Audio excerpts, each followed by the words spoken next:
తల్లిదండ్రులకు విజ్ఞప్తి. మనము పిల్లలకు జన్మనివ్వడం జరిగింది, కానీ వారి అభిరుచులకు మనం జన్మనివ్వలేదు. ఎందుకంటే ఒక్కొక్కరి అభిరుచులు ఒకలాగా ఉంటాయి. అయితే వాళ్ళకున్నటువంటి అభిరుచి మరి మనకున్నటువంటి అభిరుచి ఒకేలాగా ఉండాలని ఏమీ లేదు. కాబట్టి మనము తల్లిదండ్రులుగా మన పిల్లలకు మన అభిరుచులను చెప్పే ప్రయత్నం చేద్దాం.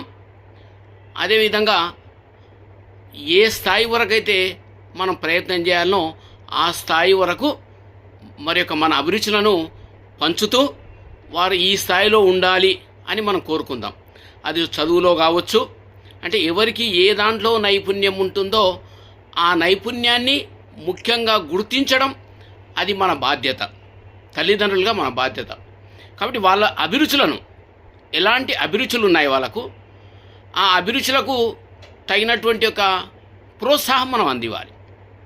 అలాంటి ప్రోత్సాహం మనం అందించి ఒకవేళ మీకు నచ్చితే మీ అభిరుచుల్లో అంటే వారి యొక్క అభిరుచులకు తోడుగా మీ అభిరుచులు అందివ్వండి. లేదు అంటే కొంత స్థాయి వరకు అయిన తర్వాత వారి అభిరుచులను వారికి ప్రోత్సహిస్తూ వారి నైపుణ్యాన్ని గుర్తిస్తూ ఆటల్లో కావచ్చు, పాటల్లో కావచ్చు, చదువులో కావచ్చు, ఏ రంగంలోనైనా మన పిల్లల యొక్క అభిరుచిని బట్టి కొంతమంది తల్లిదండ్రులు ఏం చేస్తూ ఉంటారంటే ఖచ్చితంగా నువ్వు ఎంపీసీ తీసుకోవాలి, నువ్వు బైపీసీ తీసుకోవాలి, నువ్వు ఫలానా కోర్సు తీసుకోవాలి, నువ్వు లా కోర్సే చదవాలి అని కొంతమంది బలవంతంగా రుద్దే ప్రయత్నం మనం చేస్తుంటాం. కానీ మన బలవంతాలు కొన్ని సందర్భాల్లో ఇబ్బందులు వచ్చేటటువంటి అవకాశం ఉంది. కాబట్టి ఎప్పుడు కూడా మన పిల్లల యొక్క అభిరుచులను మనము తప్పనిసరిగా ఎంకరేజ్ చేస్తూ వారు ఏ విధంగా అయితే కోరుకుంటున్నారో వాళ్ళ విష్, వాళ్ళ డిజైర్, దానికి అనుగుణంగా మనం ముందుకెళ్తే తల్లిదండ్రులుగా మనము సక్సెస్ అవుతాం.